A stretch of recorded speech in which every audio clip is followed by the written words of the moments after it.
Okay, let's try this once more with feeling. Welcome to our first ever live stream. Clearly our first ever live stream. Now we have sound and video.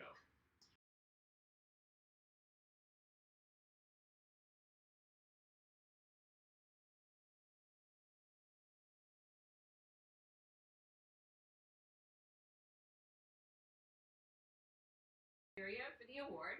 First, it has to be a game that we both played in that calendar year. This year, that would be 2018. It has to be a game that we both agree deserves to win the award. There's no arbitrary minimum or maximum games that can win for any given year. And also, no single company can win more than once in a given year for multiple games. Because there is no arbitrary minimum or maximum, this broadcast will end spontaneously and without warning. Now.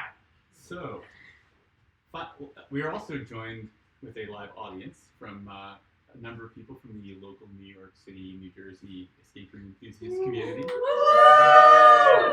We've been hosting meetups in New York fairly regularly and pretty much wherever we travel, and trying to get people to come on out. And these are a whole bunch of folks who do that on a fairly regular basis. So we're happy to have them here. We also want to give a special thank you to a couple of people who helped make this broadcast possible. These are friends who are here tonight and are from the community. That would be Teresa Piazza, Brendan Lutz, Teresa Wagner, and Ryan Byrne.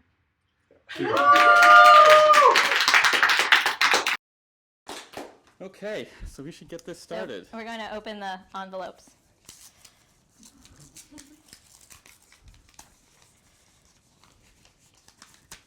We're a proper award show. So, before we begin, we should say that we played 191 escape rooms in 2018. and we lost 3 of them for those of you who are wondering. You can ask about that later. Okay. We're going to start off with, we're going to do these a little bit out of order. We always present them on the site in the order that we played them. But there are some games that we suspect everybody is just assuming are going to win. And so we're going to start with the ones that we feel are a little bit obvious. The most noteworthy of which, in terms of obviousness, is Cutthroat Cavern from 13th Gate Escape in Baton Rouge.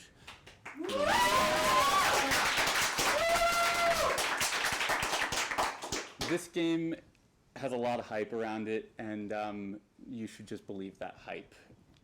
It's massive, it's gorgeous, it's incredibly over the top, and far more than I think any of us were ever expecting it could be.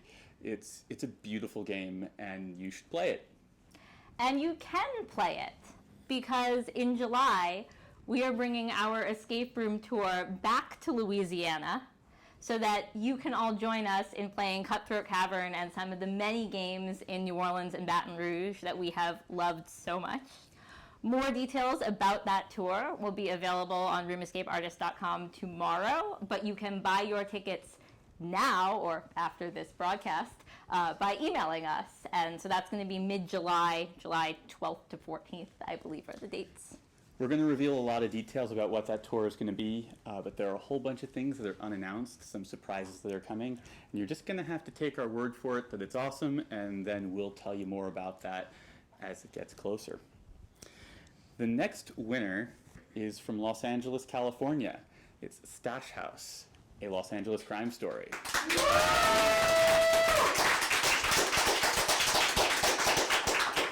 Stash House is like a fully justified game from start to finish. It's beautiful, it's really big, it's also strangely intimate, especially for its size. It has a lot of puzzles, but it also has a lot of private moments. It does a lot of things that kind of juxtapose against one another, and it's a ton of fun. We loved it. The next winner is also from Los Angeles. It's another crowd favorite from the Los Angeles community who we met when we visited there in August, and that would be Lab Rat from Hatch Escapes.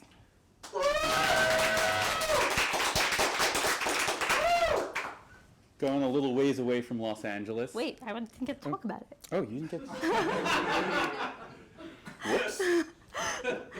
when we practiced, there wasn't an audience. Lab Run is a really fun game. It tells a story. It's got just a wonderful set that you get to run around in. It has really fun puzzles, and it was just exciting from start to finish. It was cinematic, and it was just a ton of fun. I've talked about it now. Wow. We're going a little bit of a ways away from Los Angeles to Amsterdam in the Netherlands. This game really shocked us. It's Catacombs from Logic Locks. It's a little bit far for the local audience. It is. It's worth it, though. So there are games that have beautifully constructed and immersive sets, and then there are games that are set in the real setting. This one is built in the basement of a very old church, and it is a tale of demon, fighting demons, and the setting is perfect. The gameplay is amazing. They have an actor in there. The actor is wonderful. It's a little bit of a scary game, but it's not overwhelmingly terrifying. Manda from the Room Escape Divas, who really doesn't handle horror well, played this game, and even she enjoyed it. It's so much fun, and if you have a chance to play it, I highly recommend it.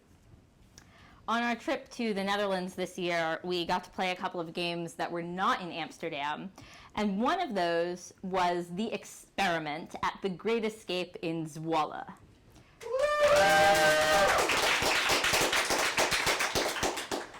Zwolle was a bit of a drive, but it was worth it because this game felt more like an escape than really any other escape room that we've played to date. It had live actors, and they really built their characters as we played. It was funny, but it was intense, and the entire time we had these moments, and we were like, we were escaping, and it was amazing. They really got into our heads. Yeah. The next one is also from the Netherlands. During our first trip there, we had heard about this company that had locations in Delft and Zoetermeer, and it was too late for us to schedule there. So on our second trip, we made sure to play all their games. Yep, we played all 4. Escape Challenge's Honeymoon Hotel.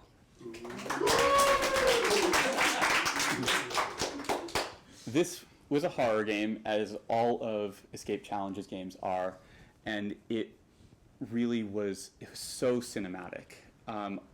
This is a company that could have had any one of 3 games could have won. This was the one that really ended up standing out for us, and it was because, thinking back on it, I still get these like flashes of memories of scenes that happened throughout it, and it's haunting. This was a reimagining of the H.H. Holmes Murder Castle story from Chicago, and it's just a powerful, amazing game. So, oh yeah. Now we take a break for our sponsors. Yes. To thank our sponsors, not for a word from our sponsors. We want to thank everybody who has been supporting us on Patreon. We launched a Patreon last month. For those of you who are unfamiliar with what it is, this is a platform where people can support creators by subscribing and give them a little bit of money each month. And this has really helped us start to build up a little bit more infrastructure and to turn Room Escape Artist into something that is quite a bit more sustainable, and really we're hoping to grow it as a result. So thank you so much to all of our supporters, some of whom are in the room today. And we also want to give a special thank you to our very first supporters, and also one anonymous donor who claims to have read every single post that we've ever written, which is more than 1,000 at this point, for the donation that is making this live stream possible. We needed a bit to set this up, and so we thank this anonymous donor and the very first patrons. That ends the word from or to the sponsors. The next winner is a game from a company that we've played a lot of games from over the years, and we visited them at their headquarters in Nashville this year. That is the Escape game, and the award goes to their game, The Playground.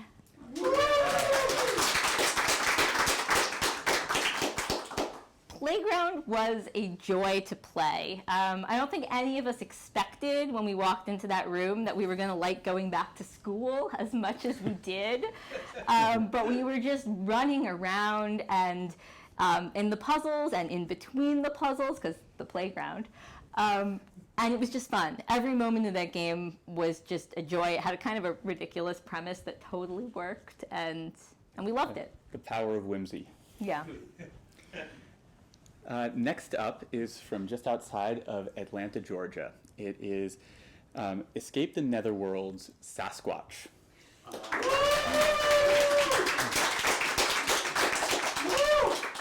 So we played Sasquatch with a massive team of incredibly experienced players. I think the least experienced person there had played like 200 games. And I think the most experienced had played like 800. So this game was a little bit of a whirlwind for us. But what started off as a fairly standard escape room in a cabin environment turned into something really wondrous. It had great effects. The story was unique and took some interesting twists that made this into something that was so much more than I think any of us were expecting it would be. The next winner takes us back to the Nashville area to Murfreesboro, where we played a room at Murfreesboro Escape Rooms called The Blind Pig.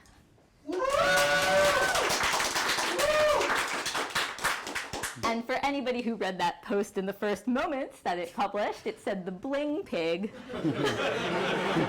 So thank you to the reader who caught that very quickly.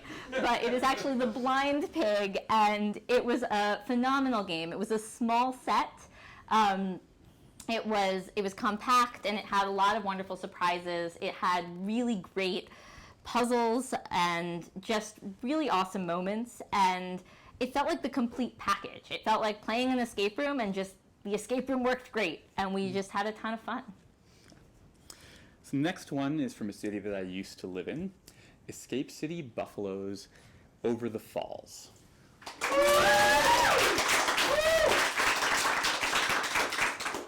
Over the Falls is a little bit of a departure from this list. It is not particularly puzzly. It is entirely focused on set and adventure, and it did that really, really well. It was funny when it needed to be funny. It was intense when it needed to be intense. There were some really shocking moments in it, and all in all, just a wonderful game and a really great venue in general. The next winner is a bit closer to home. It is over in New Jersey, in Wharton, New Jersey, at 13th Hour Escape Rooms, and the room is the Grand Parlor.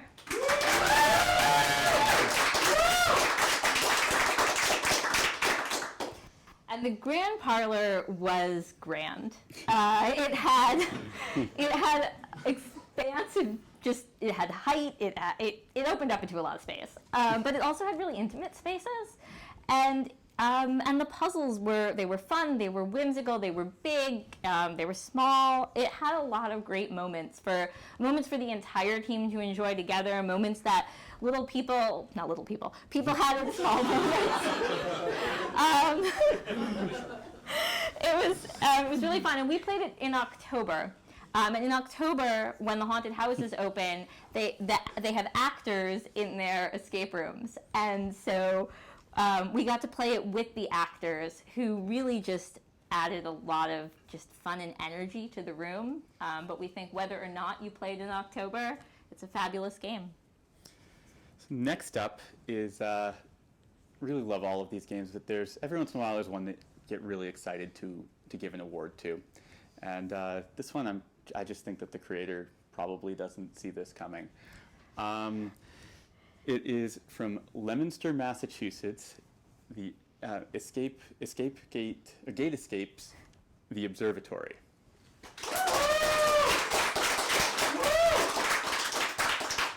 We played this one just a few weeks ago, and it blew us away. It had been hyped up by a lot of folks in the Boston area, so we were kind of going in knowing that there was something to see, and it really it was really something unusual and special.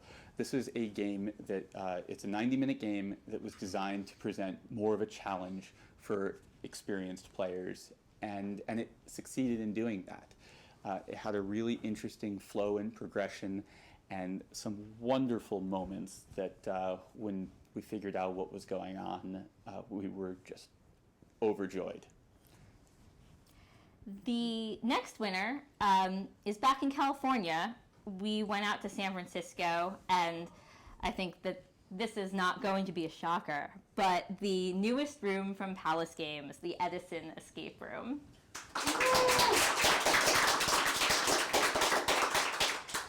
The Edison Escape Room was a technological marvel. It had this intelligent, adaptive technology, and it was so invisible. We looked behind the scenes after, and it was just amazing.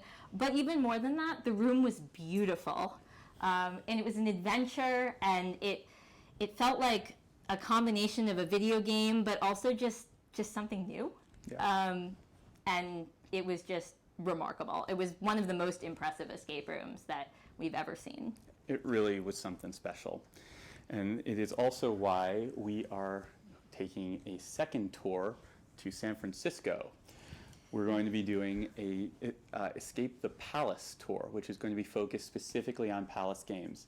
This is a dream that we've kind of had for a little while, because we know that you have to buy Palace games out per room, and it gets a little bit pricey and very difficult for traveling players to do. So we've had this dream for a while that we could gather a whole ton of people and let everybody enjoy these games in a tour.